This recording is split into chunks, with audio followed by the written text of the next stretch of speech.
How many times did I see her every day? Maybe 10 times. I saw her a lot. We were in the same classes together, so I saw her in the morning. I met her to walk to the lecture hall together. Every Wednesday, we walked past the Christian Society. They gave people free donuts, coffee, and tea. She always took a donut and a cup of tea. They tried to talk to her about God, and she said, "Sorry, but God doesn't love me. If God doesn't love me, I wouldn't be late today."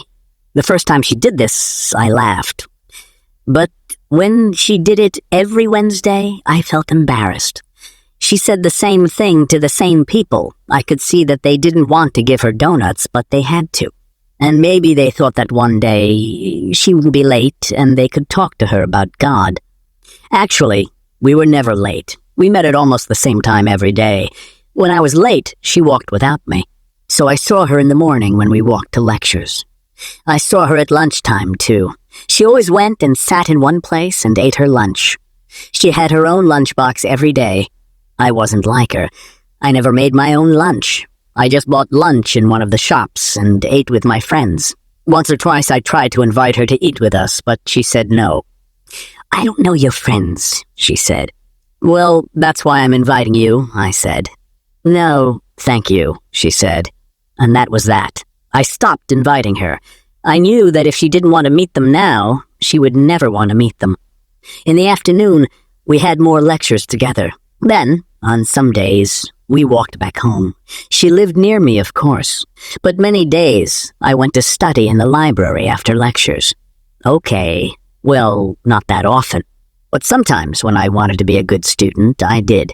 On other days, I went with my friends to town and we bought clothes. When else did I see her? I actually saw her a lot on the weekends. When I was hungover, I went for walks in a park near my house. I saw her there, too.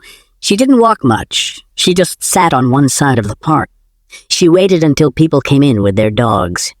Then she went and played with the dogs. I think some people didn't like this. I just wanted to walk their dogs, but she played with the dogs for a very long time. I felt a bit embarrassed for her, but I said hello, of course. She didn't want to talk with me much. She never talked much, really. I didn't mind. Sometimes it's nice to have a friend who doesn't talk much, but now I wish I had talked to her more. Those were the places I saw her usually. I sometimes saw